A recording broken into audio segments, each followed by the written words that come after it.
एक गांव से दोस्तों रात में अचानक लड़कियां गायब हो जाती थी और सुबह जब देखते थे ढूंढते थे पुलिस को भी इन्फॉर्म किया जाता था।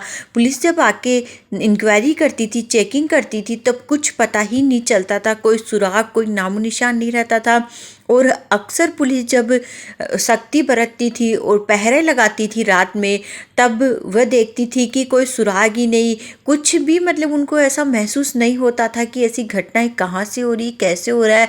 पुलिस ने बहुत बार कोशिश की लेकिन पकड़ में नहीं आ रहे थे गुनाहगार। आखिर कौन था जो रात में लड़कियों को गायब कर रहा था। बहुत सी लड़कियां गांव से गायब हो जाती थी अचानक से। इसकी जो कंप्लेन है पुलिस को की गई तो पुलिस भी कुछ नहीं कर पा रही थी। फिर एक व्यक्ति जिसकी दो बेटियां थी, उसमें से एक बेटी रात में अचानक गायब हो जाती है, तो वह थक हार के पुलिस को पास जाता है लेकिन पुलिस कुछ नहीं कर पाती।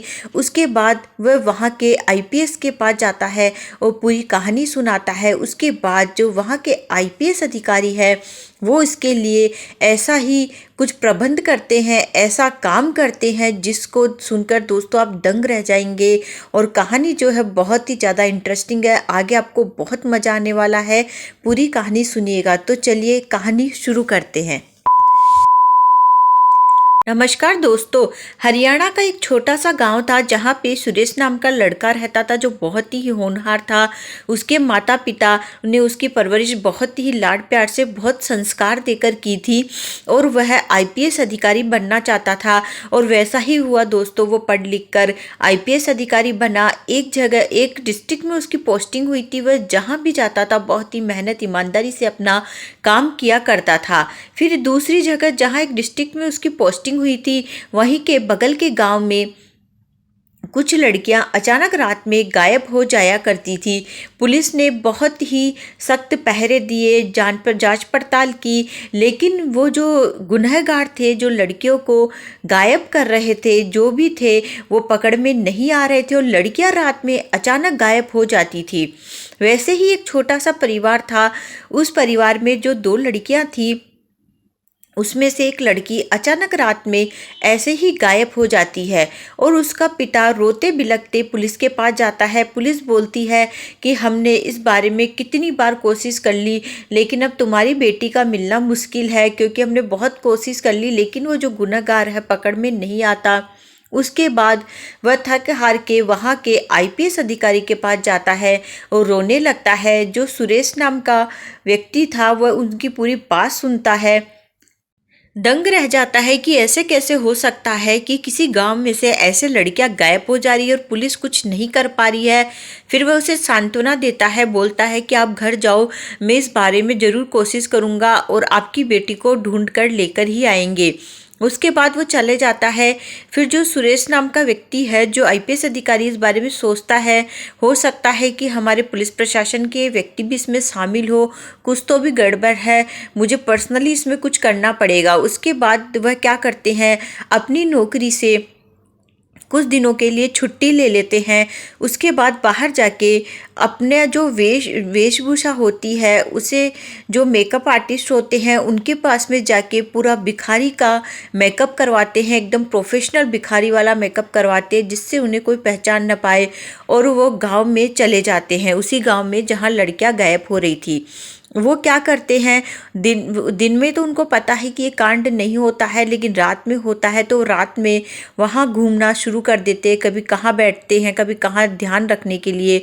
ऐसे करते करते 2-3 दिन निकल जाते हैं, कुछ हाथ नहीं आता। उसके बाद एक दिन वह ऐसे ही घूम रहे थे तो देख रहे थे झाड़ियों में से दो व्यक्ति निकल के आते हैं। फिर वह उनका पीछा करते हैं, देखते हैं कि वह घर के अंदर जाते हैं। घर के अंदर जाने के बाद जब वो वापस बाहर निकलते हैं तो देखते हैं कि एक लड़की को कंधे पे लेके वो लोग आ रहे थे।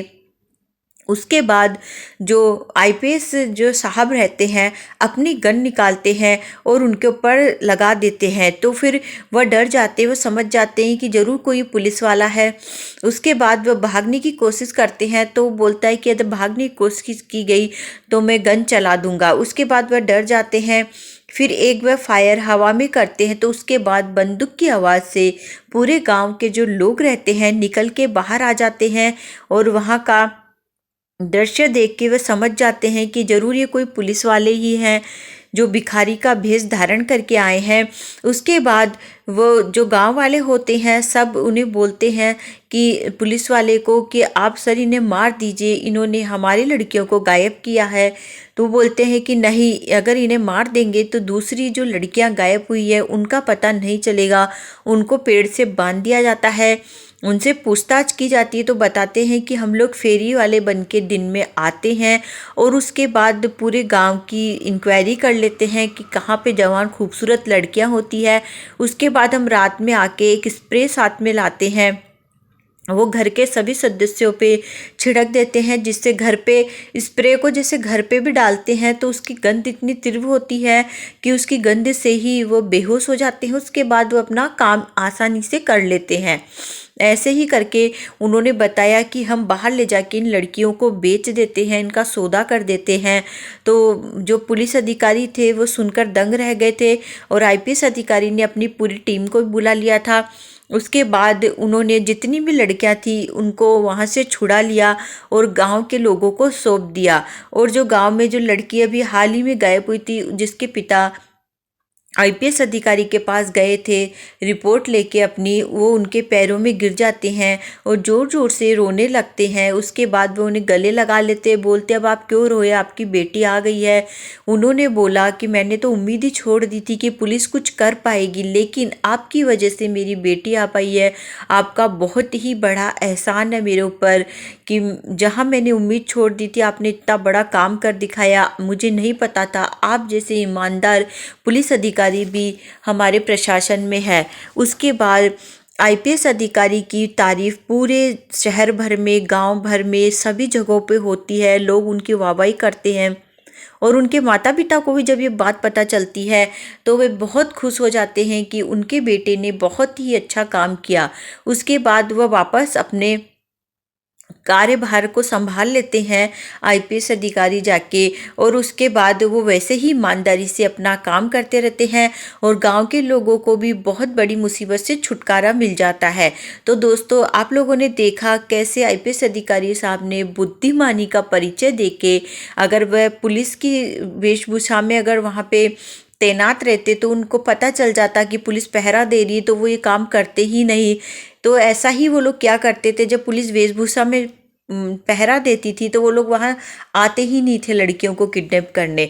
जब नहीं रहती थी तब ही वो आते थे। और लेकिन इन्होंने बुद्धिमानी का काम किया, भिखारी के वेश की वजह से वो उन्हें पहचान ही नहीं पाए। तो दोस्तों, इनके जज्बे को और काम को सलाम है। आप इस बारे में क्या कहना चाहेंगे, कमेंट करके बताइएगा। वीडियो को शेयर करना, लाइक करना, चैनल को सब्सक्राइब करना ना भूलें। मिलते हैं अगले वीडियो में। जय हिंद दोस्तों।